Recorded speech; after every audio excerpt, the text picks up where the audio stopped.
यश्च प्रहिणोति तस्मै तं देवमात्मबुद्धिप्रकाशम् मुमुक्षुर्वै शरणमहं प्रपद्ये।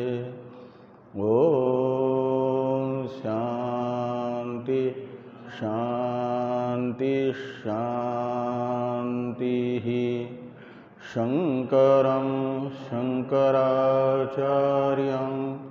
केशवं बादरायणं सूत्रभाष्य कृतो वन्दे भगवन्तो पुनः पुनः। ईश्वरो गुरुरात्मेति मूर्तिभेदविभागिने व्योमवद्व्याप्तदेहाय दक्षिणामूर्तये नमः। ॐ शान्ति शान्ति शान्तिः।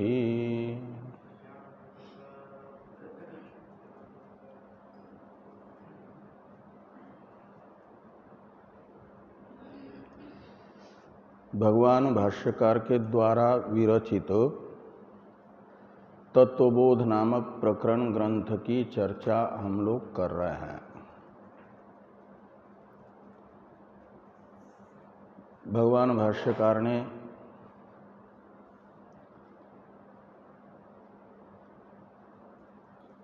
यहाँ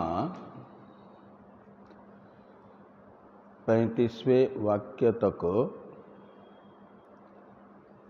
उत्तरार्ध में जो अनात्म तत्व हैं उनका निरूपण किया, उनके उत्पत्ति का प्रकार बताया।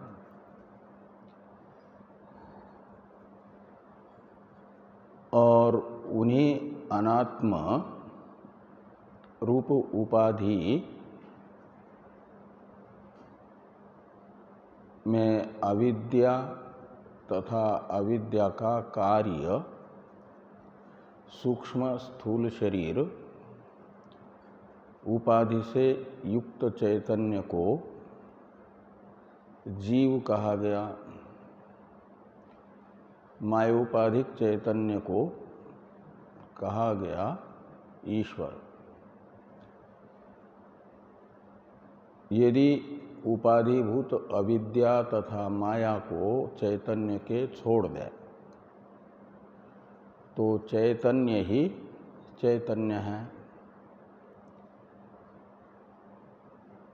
और वह चैतन्य मैं हूँ ऐसा करामलकवत अनुभव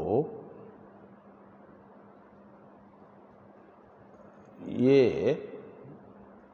होने पर जन्म मरण रूप संसार की निवृत्ति हो जाती है। जब तक जीव ईश्वर भेद ज्ञान है तब तक संसार बना हुआ है। और यह जन्म मरणादि रूप संसार तथा उसका मूलभूत जीव ईश्वर भेद कल्पित है जीव के द्वारा। उसकी निवृत्ति होगी चिदानंद स्वरूप मैं हूँ इस ज्ञान से। चिदानंद स्वरूप मैं हूँ इस परमात्मक अनुभव के प्रति प्रमाण है शब्द प्रमाण। शब्द प्रमाण में जो ज्ञान कांड है वेद का उपनिषद शब्दित, वह आत्मा की सच्चिदानंद रूपता का प्रतिपादन कर रहा है, ज्ञापन कर रहा है। इसलिए शब्द प्रमाण में भी वेद के कर्मकांडात्मक प्रकरण को जीव ईश्वर अभेद में प्रमाण नहीं माना जाएगा। वह तो आत्मभेद का प्रतिपादक है, आत्म एकत्व का नहीं। इसलिए वेद का जो ज्ञान कांड हैं, वेदांत हैं, उन्हें ही उपनिषद, पराविद्या इत्यादि शब्दों से कहा जाता है। उनमें प्रधान है, यानी उपनिषदों के जितने वाक्य हैं उनके अवान्तर दो भेद हो जाते हैं, महावाक्य और अवान्तर वाक्य। महावाक्य कहा जाता है जीवेश्वर के अभेद को बताने वाले वाक्य को, भले ही कलेवर में छोटा हो। जैसे यहाँ पर तत्त्वमसि, अहम ब्रह्मास्मि, प्रज्ञानम ब्रह्म, अयम आत्मा ब्रह्म, ये 4 वाक्य लिखे हैं ना, छोटे छोटे हैं, किसी में 2 पद, किसी में 3 पद, लेकिन ये महावाक्य है।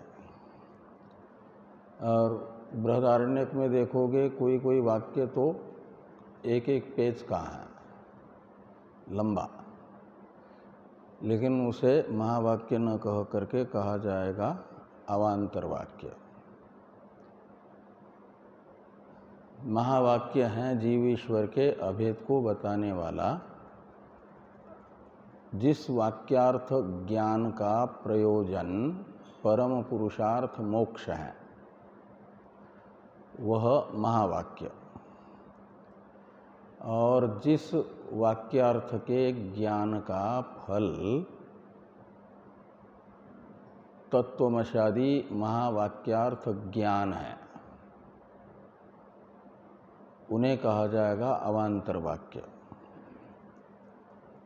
तो तत्वमशादी महावाक्यार्थ ज्ञान में कारण कौन बनेगा? त्वम पदार्थ ज्ञान, तत्पदार्थ ज्ञान। क्योंकि नियम है ना कि वाक्यार्थ ज्ञाने पदार्थ ज्ञानम कारणम, ये नियम है। तो त्वम पदार्थ ज्ञान तथा तत्पदार्थ ज्ञान माना जाता है तत्वमसि वाक्यार्थ ज्ञान का कारण। तत्वमसि वाक्यार्थ ज्ञान है फल किसका? तत्वम पदार्थ ज्ञान का। इसलिए तत्वम पदार्थ का ज्ञान कराने वाले जो वेदांत वाक्य, उन्हें कहा जाएगा अवान्तर वाक्य। या तो वे ईश्वर के स्वरूप को बताएंगे या तो जीव के स्वरूप को बताएंगे। तो तत्पदार्थ ईश्वर के भी और त्वम पदार्थ जीव के भी 2 स्वरूप हैं। जीव के 2 स्वरूप हैं, सोपाधिक निरूपाधिक। ईश्वर भी सोपाधिक निरूपाधिक। तो जो सोपाधिक स्वरूप है जीव और ईश्वर का, वह अवान्तर वाक्यों का वाच्यार्थ होगा। और उन वाच्यार्थों का अभेद तत्वमसि वाक्यार्थ ज्ञान नहीं कहलाएगा। तत्वमसि वाक्यार्थ नहीं है वो, अपितु जो त्वम पद का लक्ष्यार्थ, तद पद का लक्ष्यार्थ है उपाधि रहित चैतन्य, निरुपाधिक चैतन्य। उस निरुपाधिक चैतन्य का स्वतः कोई भी परस्पर विरोधी धर्म नहीं है। त्वम पद लक्ष्यार्थभूत चैतन्य में तथा तत्पद लक्ष्यार्थभूत चैतन्य में कोई भी परस्पर विरोधी धर्म न होने से, दोनों का स्वरूप स्वयं प्रकाश चेतन एक होने से उनका अभेद लक्ष्यार्थ का, त्वमपद लक्ष्यार्थ तत्पद लक्ष्यार्थ का अभेद तत्त्वमसि वाक्य से नहीं होता है। होना का मतलब है नहीं था वो बनना। तो प्रमाण किसी अर्थ का जो स्वरूप नहीं है अपने, उसको निष्पन्न करता हो ऐसा नहीं, फिर तो कारक बन जाएगा। कारक का काम है जो जैसा नहीं है उसे बनाना। ऐसे त्वमपद लक्ष्यार्थ तत्पद लक्ष्यार्थ का अभेद पहले से नहीं है, उसे तत्त्वमसि वाक्य अभिन्न कर देता है तत्पद लक्ष्यार्थ त्वमपद लक्ष्यार्थ को। ऐसी बात नहीं है। लक्ष्यार्थ का अभेद स्वतः सिद्ध है, वास्तविकता है, वे चैतन्य एक ही है। वास्तविक अर्थ को जिज्ञासु के सामने उपस्थित करना, जिज्ञासु को बताना, वास्तविकता का ज्ञान कराना, ये प्रमाण का फल है। चक्षु इंद्रिय अपने विषयभूत लाल वस्त्र या सफ़ेद वस्त्र है तो लाल को सफ़ेद करके नहीं बताता, सफ़ेद को लाल नहीं बताता। जो वस्त्र जैसा है वैसा चक्षु इंद्रिय रूप प्रत्यक्ष प्रमाण बताएगा। ऐसे तत्त्वमसि वाक्यार्थ भी तत्पदार्थ और त्वम पदार्थ में जो वास्तविक अभेद है, स्वतः सिद्ध अभेद है, उसका ज्ञान अज्ञानी को नहीं है, वो कराएगा। वास्तविकता का ज्ञान, जिसके बुद्धि में वास्तविकता का अज्ञान है और उसके कारण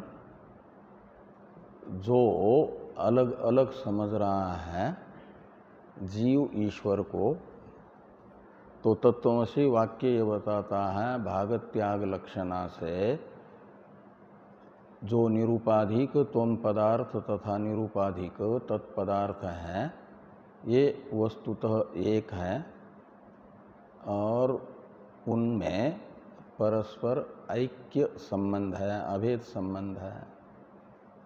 ये तत्त्वमसि वाक्यार्थ होगा और उस तत्त्वमसि वाक्यार्थ का मय के रूप में करामलकवत साक्षात्कार भेद को मिटाएगा।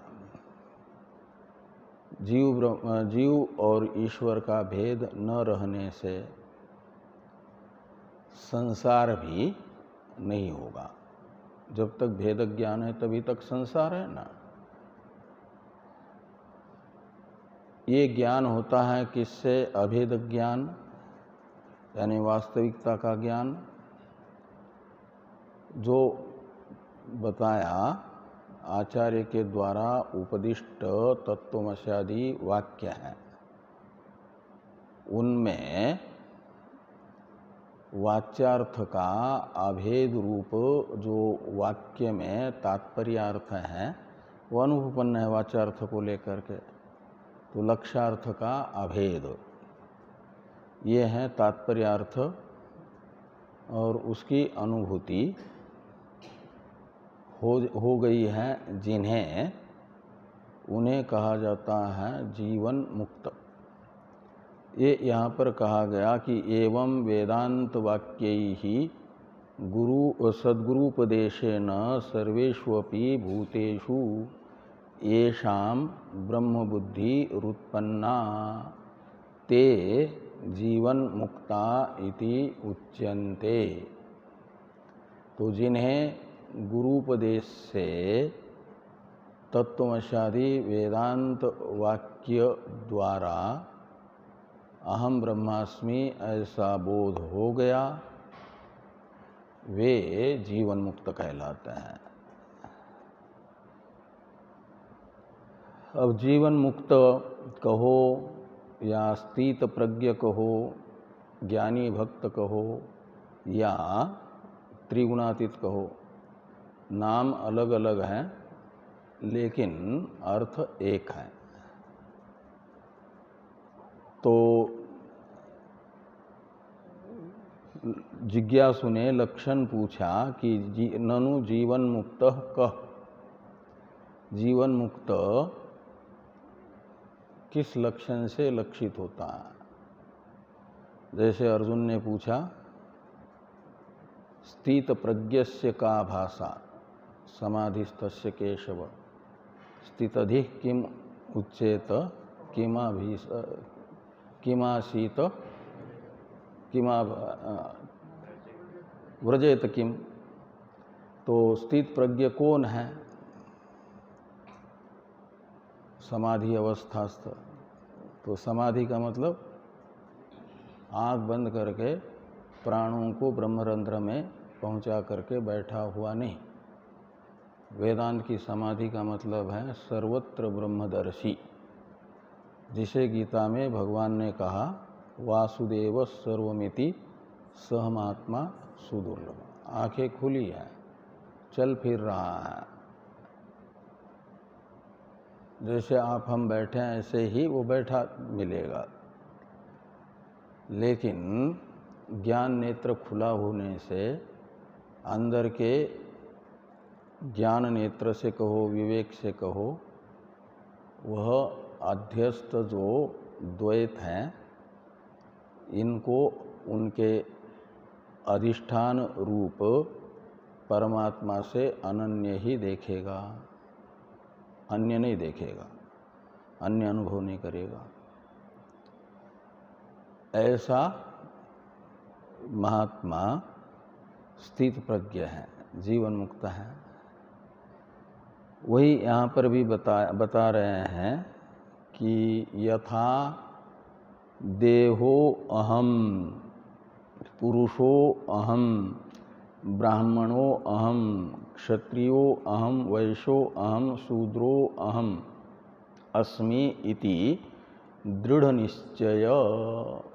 तो अविवेकी का जैसे यह दृढ़ निश्चय यानी अनात्मा में आत्माभिमान रूप अहंकार होता है। किसमें? अविवेकी में। वह देह से अनन्य ही अपने आप को समझता है। अहम देहोस्मि, यानी मनुष्य देह यदि मिला है पूर्वार्जित कर्मों का फलोपभोग करने के लिए, तो अपने आप को मनुष्य समझता है। तो मनुष्यत्व यह देह का धर्म है, स्थूल शरीर का धर्म है। और उस स्थूल शरीर में अविद्या से तादात्म्य अभिमान करके मैं मनुष्य हूँ ऐसा अपना स्वरूप समझता है देह को ही। और फिर मनुष्यों में भी मैं पुरुष हूँ, मैं स्त्री हूँ, ऐसे अवान्तर भेद करता है। फिर चार भेद भी करता है अवान्तर अलग अलग। तो स्त्री पुरुष ये भी सूक्ष्म शरीर का धर्म नहीं, स्थूल शरीर का ही धर्म है। और ब्राह्मण, क्षत्रिय, वैश्य, शूद्र ये जो वर्ण चतुष्टय हैं, आश्रम चतुष्टय हैं, यह भी स्थूल शरीर के धर्म है। तो पहले स्थूल शरीर में अपने वास्तविक सच्चिदानंद रूपता के अज्ञान के कारण तादात्म्य अभिमान कर लिया। फिर उसके कारण जो अवान्तर यानी मनुष्यत्व शरीर के मनुष्यत्व धर्म के व्याप्य पुरुषत्व स्त्रीत्वादि धर्म हैं, इनको भी अपने में समझ रहा है। व्यापक को अपने में समझ रहा है तो फिर व्याप्य रहेगा ही ना। तो ये ब्राह्मण हूँ, मैं क्षत्रिय हूँ, मैं वैश्य हूँ, मैं शूद्र हूँ, मैं ब्रह्मचारी हूँ, मैं गृहस्थ हूँ, मैं वानप्रस्थ हूँ, मैं सन्यासी हूँ, ये अभिमान दृढ़ होता है। किसमें? अविवेकी में। और व्यवहार अवस्था में व्यावहारिक प्रमाण के रूप में इसे स्वीकार भी किया जाता है, व्यावहारिक प्रमा है ये। यदि मनुष्य योनि में है तो मैं मनुष्य हूँ, यह व्यवहार अवस्था में प्रमा रूप माना जाता है, यथार्थ ज्ञान माना जाता है। लेकिन परमार्थ दृष्टिया यह अध्यासी है, भ्रांति ही है, अज्ञान ही है। और यह दृढ़ निश्चय अविवेकी का दृष्टांत बनेगा ज्ञानी के लिए। वो दृष्टांत दो प्रकार का, अन्वयी दृष्टांत, व्यतिरेकी दृष्टांत। और एक तीसरा प्रकार होता है केवल अन्वय व्यतिरेकी दृष्टांत। एक केवल अन्वयी, केवल व्यतिरेकी और अन्वय व्यतिरेकी। तो यहाँ पर केवल व्यतिरेकी दृष्टांत हुआ कि अज्ञानी का देह में यानी अनात्मा में आत्माभिमान जैसे दृढ़ है, ऐसे ज्ञानी में भी आत्माभिमान होता है, लेकिन अनात्म विषयक नहीं। ज्ञानी के आत्माभिमान का यानी अहम वृत्ति का आलंबन होता है, उसे बताया जा रहा है क्या नहीं होता है और कौन सा स्वरूप ज्ञानी के आत्माभिमान का विषय होता है, इसे दार्ष्टान्त रूप में बताया जा रहा है। तथा नाहम ब्राह्मणो न क्षत्रियो न वैश्यो न शूद्र न पुरुष। ये उपलक्षण है। बाकी जितने भी अनात्म पदार्थ को लेकर के अभिमान अविवेकी में दृढ़ देखे जाते हैं, उन सब अभिमानों का उपलक्षण माना जाएगा। और वे अनात्मा में आत्माभिमान रूप अहंकार मात्र यहाँ पर बताया जा रहा है निषेध्य के रूप में, हेय के रूप में। शास्त्र के द्वारा प्रतिपादित पदार्थ दो प्रकार के होते हैं, हेय, उपादेय। कुछ हेय पदार्थ होते हैं, हेय कहा जाता है त्याज्य को। शास्त्र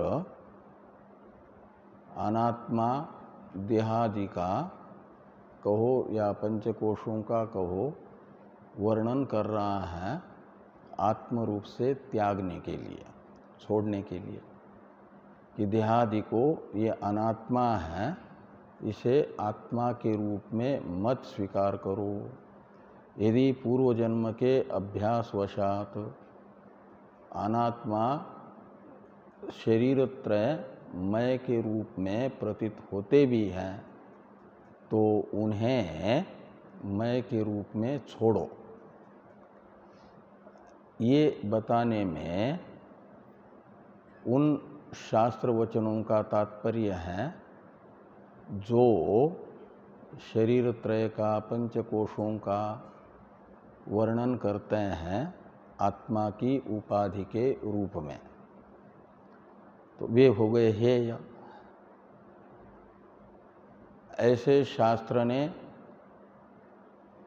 देह के वर्ण, आश्रम आदि भी माने हैं। तो जब धर्मी अध्यास होगा तो धर्माध्यास होगा।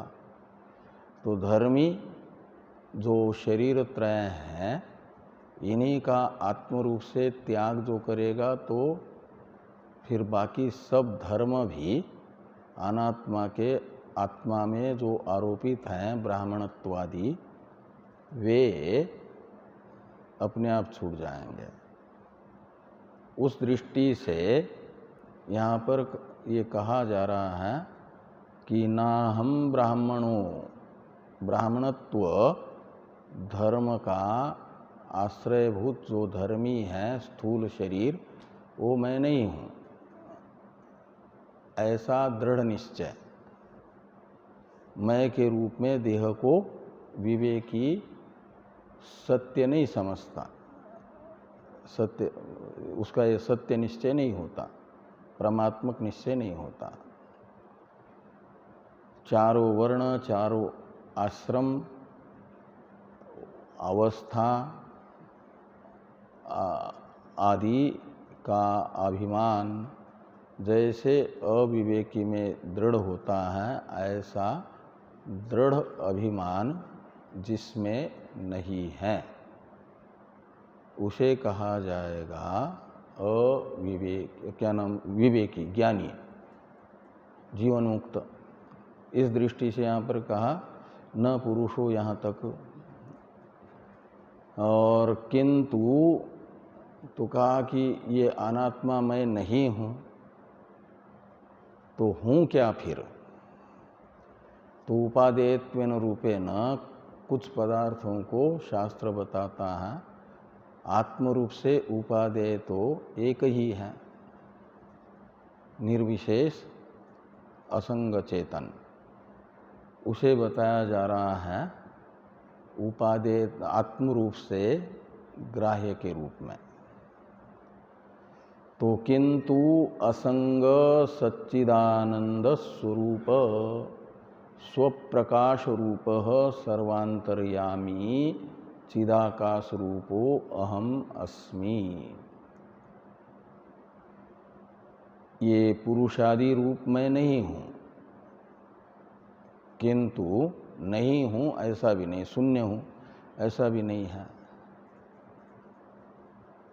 अनात्मा शरीरादि रूप तो हूँ नहीं, तो शरीरादि रूप जो नहीं है अनात्म रूप, वो शून्य रूप होगा। फिर माध्यमिकों का यानी बौद्धों का जो शून्य है, तो कहते नहीं ऐसा भी नहीं है, शून्य रूप भी नहीं हो। तो किस रूप हो फिर? तो अहम अर्थ के वास्तविक स्वरूप को बताने वाले यानी निर्विशेषता को बताने वाले यहाँ पर पांच विशेषण बताए हैं। अहम अर्थ के निर्विशेषता को बताने वाले, पहला है असंग, दूसरा है सच्चिदानंद रूप, तीसरा है स्वयं प्रकाश रूप, फिर चौथा है सर्वांतर्यामी और पांचवा चिदाकाश रूप। इन पांच पदों के द्वारा आत्मा का जो वास्तविक स्वरूप है वही मैं हूँ, अहम वृत्ति के आलम्बन के रूप में जिसको ग्रहण करना है, निर्विशेष आत्म स्वरूप को, वो बताया गया। अहम यानी आत्मा, तो आत्मा कैसा है? तो कहते हैं असंगो अहम, आत्मा का वास्तविक स्वरूप है असंग। असंग का अर्थ है संग रहित, संग का अर्थ है संबंध। और संबंध हमेशा एक में होता है कि दो में होता है? संबंध द्वैत में होता है। एक में आप अपने कौन हैं, मामा हैं कि भांजे हैं? हाँ? गुरु है कि शिष्य है अपने? न तो मामा है, न भांजे हैं, न गुरु है, न शिष्य है। आत्मा तो एक है। इसलिए गुरु शिष्य बनने के लिए भी दो चाहिए। जो संबंध होता है द्विष्ठ कहलाता है। संबंध को द्विष्ठ कहते हैं। द्विष्ठ किसको कहते हैं? जो जैसे आश्रमस्थ, स्वस्थ, आश्रम में रहने वाला आश्रमस्थ, स्वयं में रहने वाला स्वस्थ, दो में रहने वाला द्विष्ठ, जो दो में रहता है। द्वयोः तिष्ठतीति द्विष्ठ, जो दो में रहता है उसे कहा जाता है द्विष्ठ। संबंध हमेशा द्विष्ठ होता है। और एक होता है दुष्ट, दुष्ट अलग है, दोषवान को दुष्ट कहेंगे, द्विष्ठ कहेंगे दो में रहने वाले को। तो आत्मा कितने हैं? परमार्थतः आत्मा एक ही है। इसलिए एक आत्मा का परमार्थतः किसी के साथ कोई संबंध नहीं बनेगा, क्योंकि दूसरा ही नहीं। न तो आत्मा से विजातीय दूसरा कोई है, न सजातीय है, न स्वगत भेद है आत्मा में। सजातीय विजातीय स्वगत भेद रहित आत्मा है ना। इसलिए आत्मा को कहा जाएगा आत्मा के समान सत्ता वाला दूसरा कोई न होने से असंग। ये दो में संबंध होता है, लेकिन दो कैसे हो? विषम सत्ता वाले नहीं, समान सत्ता वाले। तो आत्मा के समान सत्ता वाली दूसरी कोई वस्तु है ही नहीं जिससे कि समान सत्ता वाले दो पदार्थों का आपस में संबंध बन सके। दूसरी वस्तु होगी तो अनात्मा होगी, और अनात्मा मात्र कैसा है वेदांत दृष्टि में? मिथ्या। एक यानी तत्वबोध किसको कहा गया? तत्व विवेक। आत्मा ही सत्य है और आत्मातिरिक्त सब मिथ्या है। इस निश्चय को तत्व विवेक कहते हैं ना। इस निश्चय का हेतुभूत जो विचार उसे कहा जाता है तत्व विवेक। इसलिए आत्मा से भिन्न होगा तो अनात्मा होगा, और अनात्मा को तो कहा गया मिथ्या। आत्मा सत्य है, तो इसलिए इन दोनों में समान सत्ताकत्व न होने से मिथ्या जो पदार्थ होगा उसकी प्रातिभाषिक सत्ता होगी, और जो सत्य वस्तु होगी वो तीनों कालों में रहेगी। ऐसी एक ही वस्तु है, तो आत्मा असंग है, संग रहित है। किसी के साथ भी आत्मा का कोई पारमार्थिक संबंध नहीं है। इसलिए बृहदारण्यक उपनिषद में एक वचन आता है, असंगो ही अयम पुरुष। ये जो पुरुष है आत्मा, वह असंग है। कब से असंग है? आत्मा कब से असंग है? हैं? कितने वर्ष से असंग है? अनादिकाल से, यानी हमेशा ही। कब से है कहने से मान लो 10,000 साल पहले से कहेंगे कि बाद से असंग है, और उससे पहले ससंग था। फिर तो नित्य नहीं हो जाएगी ना असंगता। तो उसकी असंगता स्वरूप है, स्वरूभूत धर्म है। स्वरूभूत धर्म नित्य होता है, नित्य वस्तु का, वो कभी बदलता नहीं है। जब द्वैत प्रतीत होता है उस समय भी वह असंग ही है, वो तीनों कालों में रहता है असंग ही। ये नहीं कि जब हमको द्वैत प्रतीत हो रहा है उस समय आत्मा की असंगता नहीं रहेगी।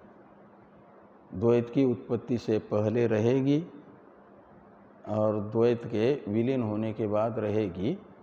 द्वैत के स्थिति काल में तो दो वस्तु हैं, आत्मा और अनात्मा, इसलिए असंगता नहीं रहेगी। ऐसी बात नहीं है। आत्मा की असंगता जिस समय द्वैत की भ्रांति हो रही है उस समय भी है, क्योंकि समान सत्ताक पदार्थों का ही आपस में संबंध होता है। रस्सी मंद अंधकार में किसी को सर्प के रूप में भास रही है कि, और एक विवेकी व्यक्ति है उसे रस्सी के रूप में ही भास रही है रस्सी। तो उस रस्सी में अध्यस्त सर्प के साथ कोई संबंध बनता है क्या? यदि संबंध बनेगा तब तो रस्सी में विषैले सर्प का विष भी आना चाहिए। और किसी को सुगंधी पुष्पमाला का भ्रम हो रहा है, तो पुष्पगत जो सुगंध है वो भी रस्सी में प्रतीत होना चाहिए ना।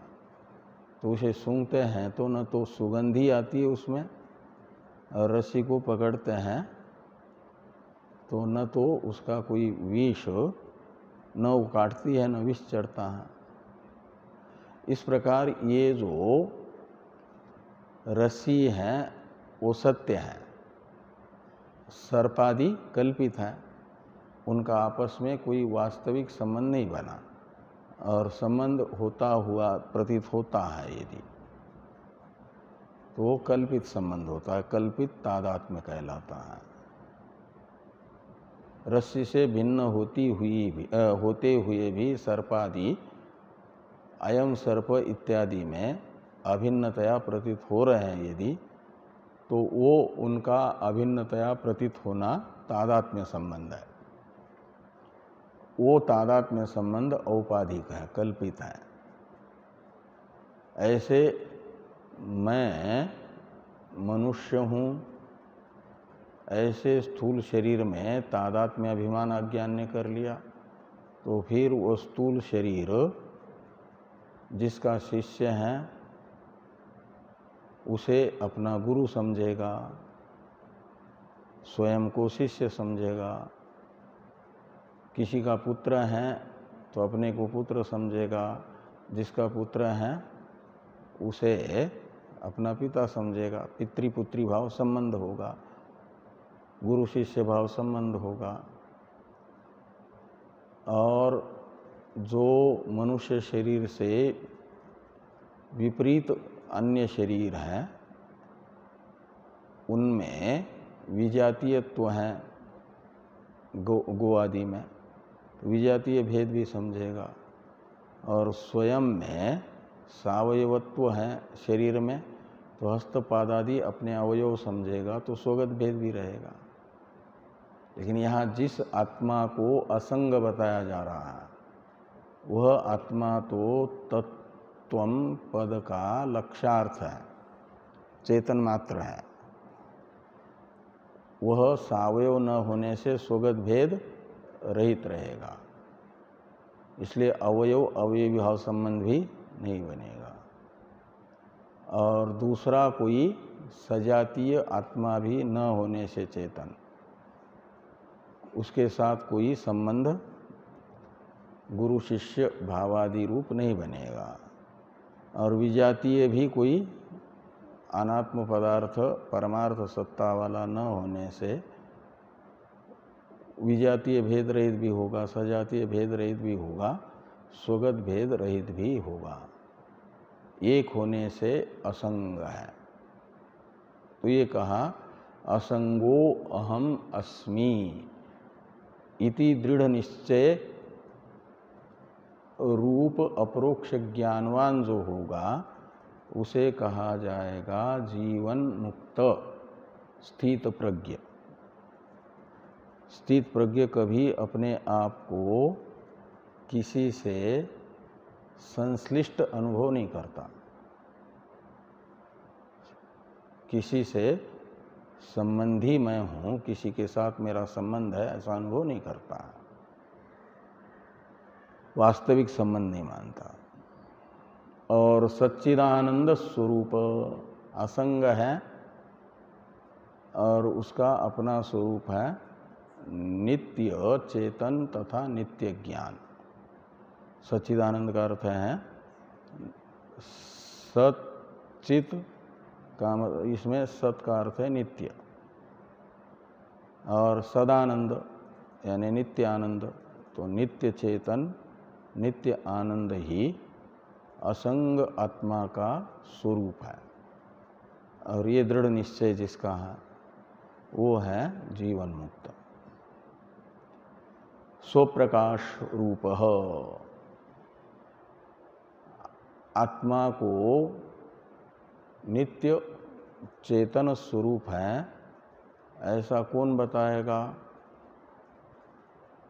यदि दूसरा कोई बताएगा तो घटादि जैसे पर प्रकाश्य है। पदार्थ दो प्रकार के होते हैं, पर प्रकाश्य और स्वतः प्रकाश्य।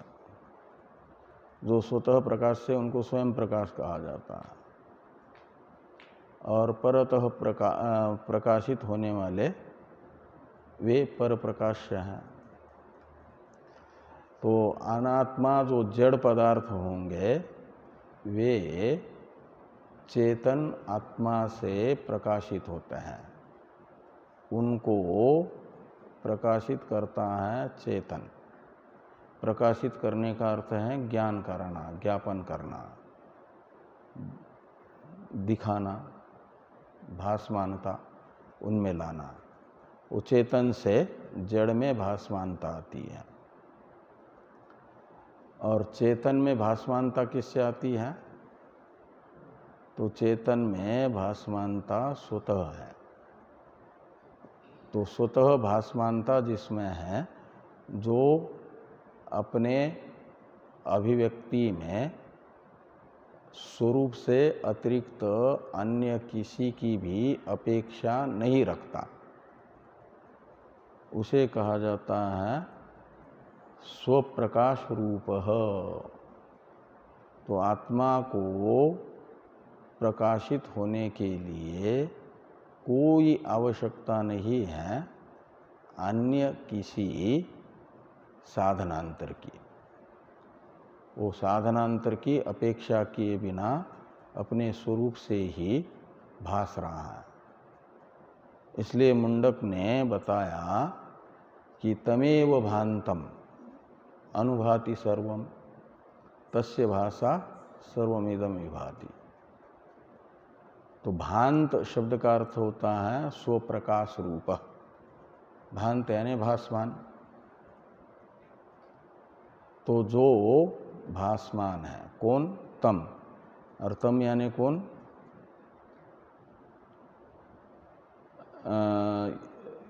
सूर्य, चंद्रमा, अग्नि, विद्युत आदि जिसे प्रकाशित नहीं करते। न तत्र सूर्यो भाति न चंद्र तारकम नेमा विद्युतो भांति कुतो यमग्नि। ये पूर्वार्ध में जगत में जड़ प्रकाश्य पदार्थों को प्रकाशित करने वाले प्रकाशक के रूप में जो बताए गए हैं सूर्य आदि, वे जिसे प्रकाशित नहीं कर सकते उसे कहा गया भांत। लेकिन वो प्रकाशित तो नहीं कर रहे हैं सूर्य आदि आत्मा को, तो फिर अप्रकाशित ही होगा आत्मा, ऐसी बात नहीं है। वो भांत है यानी भासमान है, प्रकाशित हो रहा है। वो किससे प्रकाशित होगा? कोई साधन तो दूसरा है नहीं उसे प्रकाशित करने वाला, तो अपने स्वरूप से ही प्रकाशित होगा। इसलिए भांत शब्द का अर्थ है वहाँ पर स्वप्रकाश रूप। वो आत्मा है, वो पहले भासता है प्रकाश स्वरूप होने के कारण। और तस्य भाषा सर्वमिदं विभाति, बाकी सब उसके प्रकाश से बाद में प्रकाशित होते हैं, अनुभाति। तो स्वप्रकाश रूप। और आगे कहते हैं सर्वांतरयामी। सर्वांतरयामी, इसमें अंतर्यामी का अर्थ होता है जो अंदर में रह करके नियमन करता है, उसे अंतर्यामी कहते हैं। बृहदारण्यक उपनिषद में एक जो आता है अंतर्यामी ब्राह्मण। ब्राह्मण शब्द का अर्थ वहाँ पर है प्रकरण, अवान्तर प्रकरण। जैसे ब्रह्म सूत्र में 4 अध्याय प्रत्येक अध्याय में 4-4 पाद, प्रथम पाद, द्वितीय पाद, तृतीय पाद, ऐसे वहाँ पाद के लिए ब्राह्मण शब्द का प्रयोग आया। और प्रतिपाद्य विषय को लेकर के ब्राह्मण का नाम होता है। तो अंतर्यामी के रूप में आत्मा का वर्णन बृहदारण्यक उपनिषद के जिस पाद के द्वारा हो रहा है उस पाद को कहा जाएगा अंतर्यामी ब्राह्मण। कहीं गार्गी ब्राह्मण है तो गार्गी और याज्ञवल्क्य जी का संवाद जहाँ आया वो गार्गी ब्राह्मण। मैत्रेयी ब्राह्मण, मैत्रेयी को उपदेश आत्मावार्य द्रष्टव्य श्रोतव्य मंतव्य से जिन्होंने याज्ञवल्क्य जी ने किया है, इसलिए श्रोता के नाम से, मैत्रेयी के नाम से मैत्रेयी ब्राह्मण। ऐसे कहीं प्रतिपाद्य विषय को लेकर के ब्राह्मण का नाम होता है, कहीं श्रोता के तो कहीं वक्ता के नाम से। तो वहाँ अंतर्यामी ब्राह्मण में आत्मा को अंतर्यामी के रूप में बताया गया है। तो कितने लोगों के अंतर्यामी के रूप में बताया गया? तो कहते हैं सर्वांतर्यामी। सर्वांतर्यामी में सर्व, इस सर्वनाम का अर्थ है संपूर्ण जगत।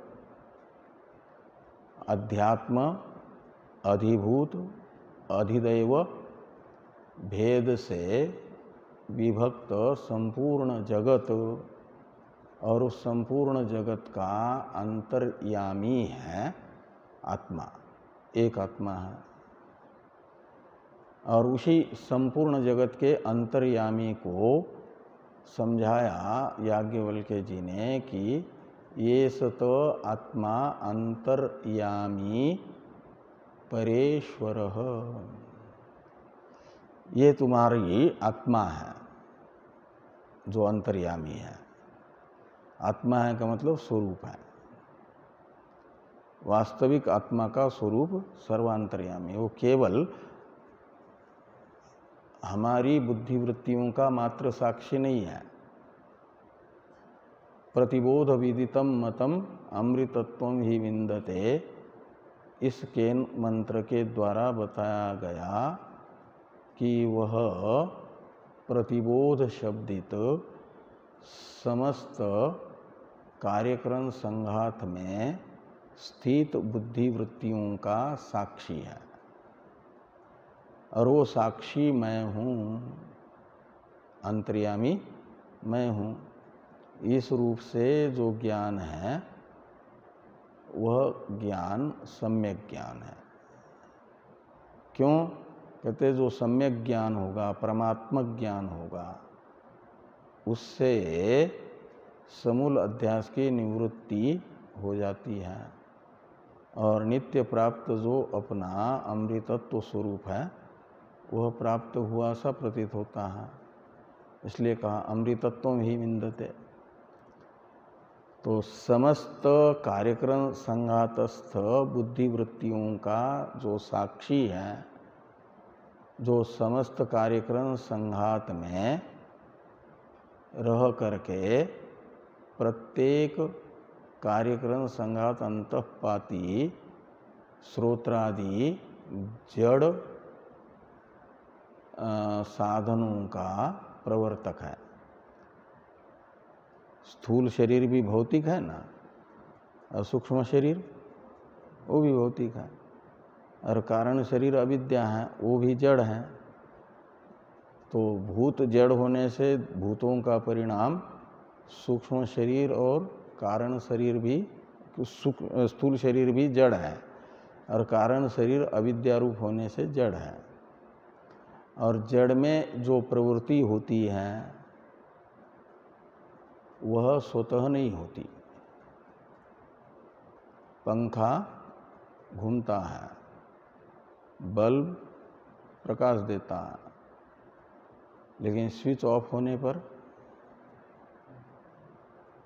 तो ये स्विच ऑफ होने पर कुछ नहीं है। और स्विच ऑन करना पड़ता है चेतन को, चाहे स्विच से वो उनको ऑन कर लो या रिमोट आदि है तो उससे ऑन कर लो, लेकिन रिमोट आदि चलाने के लिए चेतन की जरूरत है ना।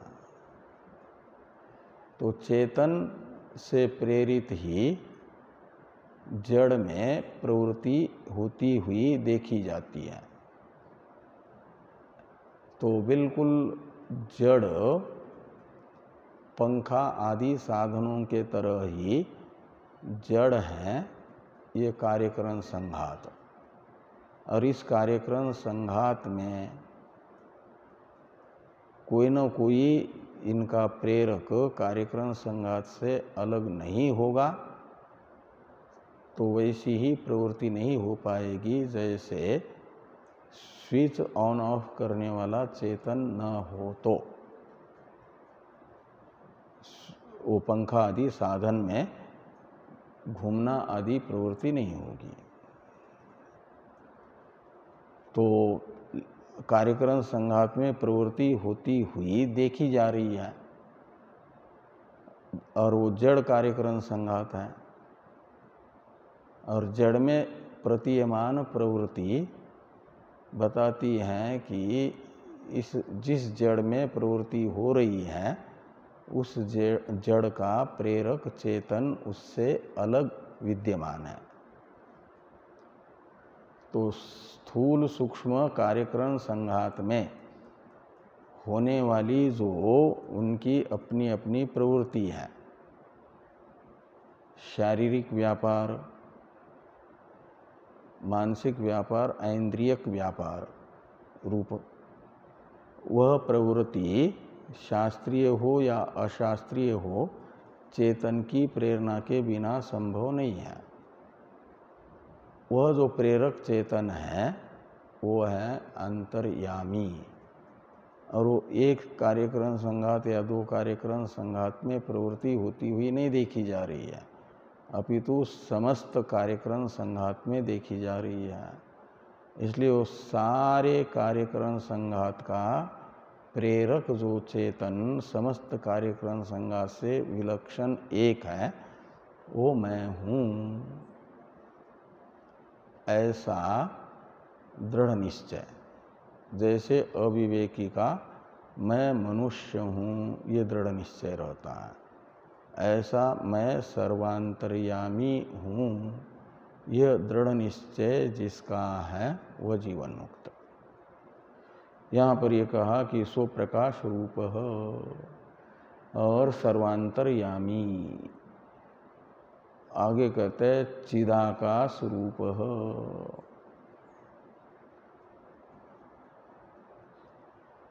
आकाश शब्द की व्युत्पत्ति है आसमन्तात कासते प्रकाशते इति आकाश। ऐसी आकाश शब्द की व्युत्पत्ति करते हैं यदि, तो आकाश शब्द का अर्थ होता है कासते यानी प्रकाशते, काश्री प्रकाश अर्थ में धातु है, प्रकाश अर्थ में। तो आ का अर्थ है समन्तात, समन्तात यानी सब ओर, कासते यानी प्रकाशते। जैसे मिश्री के किस भाग में मिठास है और किस भाग में मिठास नहीं है? हाँ, मिश्री देखी है, खाई है, किधर खारी होती है किधर मीठी होती है, या मीठी मीठी होती है? तो कहीं से भी खा लो, किधर से भी खा लो, ऊपर से खा लो, नीचे से खा लो, बीच में साइड का सब हटा करके खा लो, मीठी मीठी होती है। ऐसे आ का अर्थ है असमन्तात यानी चारों ओर, कहीं से भी देखो आत्मा को, पीछे से देखो तब भी प्रकाश रूप यानी चेतन रूप ही है, भास ही रहा है। नीचे से देखो, ये जो सामान्य अपना दीप होता है, दिए तले अंधेरा कहते हैं ना, ये तो साइड में भी प्रकाशित होगा, ऊपर होगा, लेकिन अपने नीचे वाले हिस्से को प्रकाशित नहीं करेगा। लेकिन आत्मा तो आ का अर्थ है समन्तात। समन्तात का अर्थ है सब ओर से, दसों दिशाओं से उसको देखो तो वो होगा क्या? कासते, प्रकाशमान ही प्रकाशमान होगा।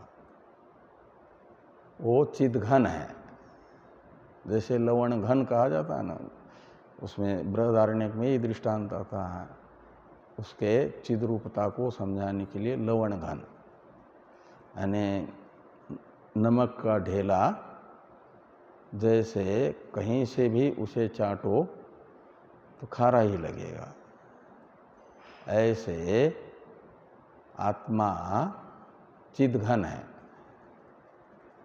यानी चेतन की मूर्ति है, उसमें जड़ता का लेश भी नहीं है। तो आकाश शब्द का तो वो अर्थ निकलेगा। और कैसा?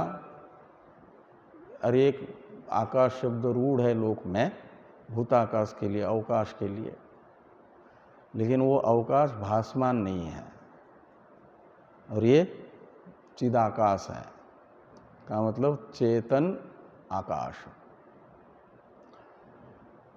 मैं हूँ ऐसा दृढ़ निश्चय जिसका है उसे कहा गया जीवन मुक्त। जीवन मुक्त स उच्यते, ऐसे लगाना।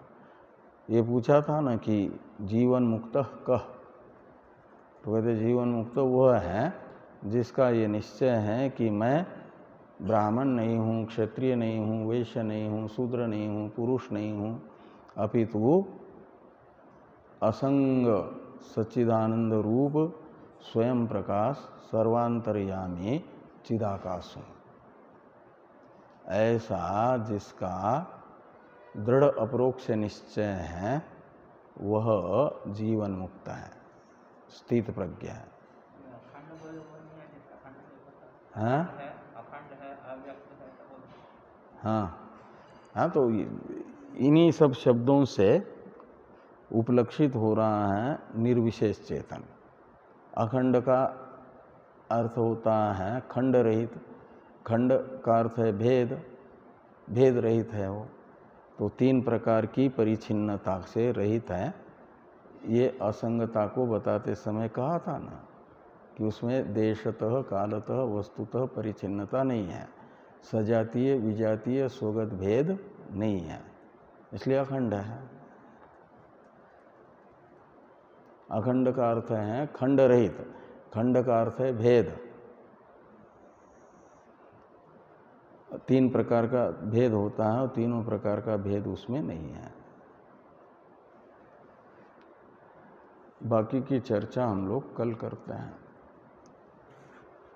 ओम पूर्णमदः पूर्णमिदं पूर्णात् पूर्णमुदच्यते पूर्णस्य पूर्णमादाय पूर्णमेवावशिष्यते। ओम शांति शांति शांति। शंकरं शंकरा केशवं सूत्रभाष्य भगवन्तो पुनः पुनः ईश्वरो गुरुरात्मेति मूर्तिभेद विभागिने व्योमवद्व्याप्तदेहाय दक्षिणामूर्तये नमः। ओम शांति शांति शांति।